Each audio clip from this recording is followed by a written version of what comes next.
Good morning, students. Today I am teaching you public goods. Public goods are those goods which satisfy collective wants or social wants. These goods are jointly and equally consumed by many people at the same time. The examples are public roads, dams, defense, and educational services. All these goods we are equally and jointly are consuming. Example, defense, army, navy, and air force. The main aim of defense is the protection of the country from foreign aggression. And we all are consumers. We all consumers are enjoying equally. There is no difference between rich and the poor. The same case educational service also. So these are called public goods. We can say that are those goods which satisfy collective wants or social wants. What are the features of public goods? First one, non-rivalrous. It means no one has full right over the consumption of the commodity or good. It can be consumed by any number of people simultaneously. Examples, a beautiful sunset and sunlight, etc. That means everything we are enjoying together. There is no difference between rich and the poor. All people are consuming. That is the first feature of public good, non-rivalrous. Second one, non-excludable. If one person consumes the good, it is not possible to prevent others from consuming it. For example, rail services, which are used by all the people. Maybe the rate is different, isn't it? But we all people are enjoying the rail services. So that is the meaning, non-excludable. That is the second feature of public good. Third, collective consumption. Collective means group, not individual. Collective is the opposite of individual. Collective consumption means these goods are collectively enjoyed by all people. Example, street lights, national defense, etc. Street lights, we all are consuming the service of the street light. All are enjoying the service of the street lights. So that is the next third feature of public good, that is collective consumption, not individual consumption. Not a particular individual is enjoying street light. All people are enjoying the street lights. And even the defense also, defense service. Fourth feature is indivisible. Public goods are not produced through market. Therefore, these goods are indivisible. We cannot divide the public goods. That is the meaning, indivisible. Fifth point, externalities. Public goods create externalities, negative and positive. Negative externalities creates loss and positive externality create gain. Gain means advantage.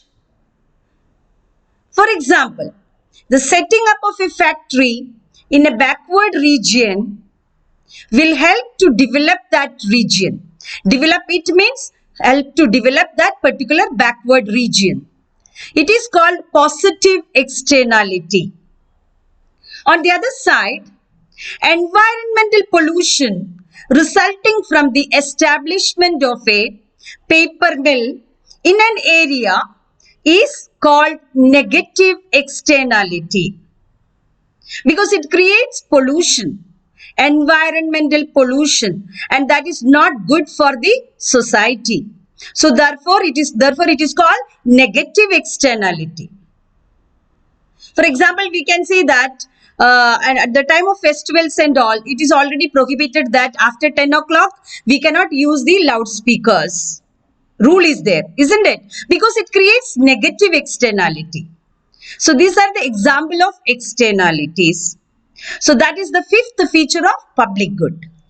And next one is market failure.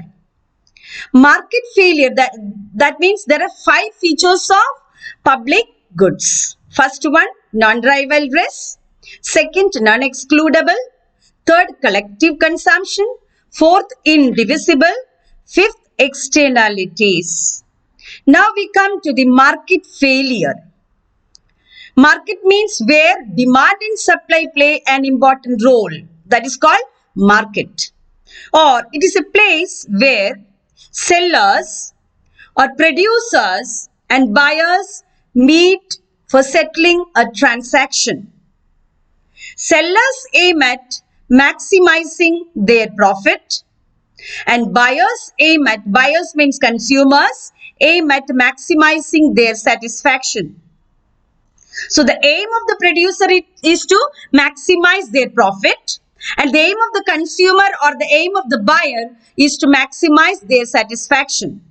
Market failure involves a situation where in any given market, the quantity of a product demanded by consumer does not equate to the quantity supplied by suppliers. That means demand and supply will not be equal, or we can say demand and supply are not in equilibrium position.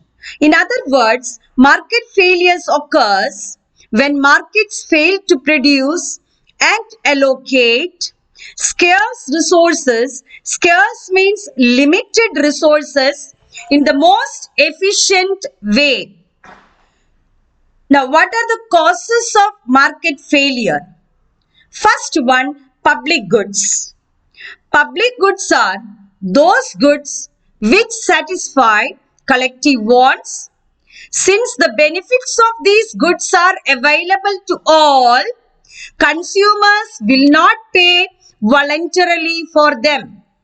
Hence, market failure occurs in the provision of public goods.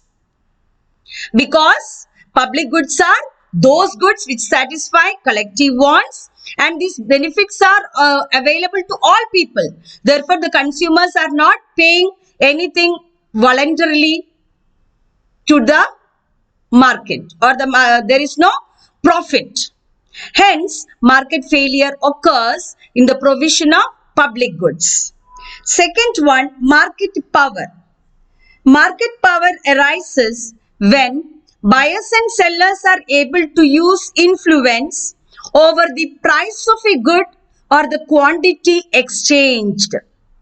Market power on supply side allows sellers to set demand price, and market power on demand side allows buyers to set supply price. Examples are monopoly, oligopoly, etc. The existence of monopoly led to market failure. This market power means concentration of economic power in the hands of few people or the few sellers. That is monopoly. Okay, and this monopoly led to market failure. Third feature or the third cause of market failure is externalities. We already studied just now. An externality arises when a person engages in an activity that influences the well-being of the other individual and organizations. If the impact is adverse, it is called negative externality. If it is beneficial, it is called positive externality. For example, at the time of examination, if one of your neighbor is using loudspeaker or high volume radio, it will affect your studies. That is called, example I am giving, for negative externality. Now, fourth point, asymmetric information. It is a market situation. Asymmetric information means it is a market situation in which the producer has more information than the consumer.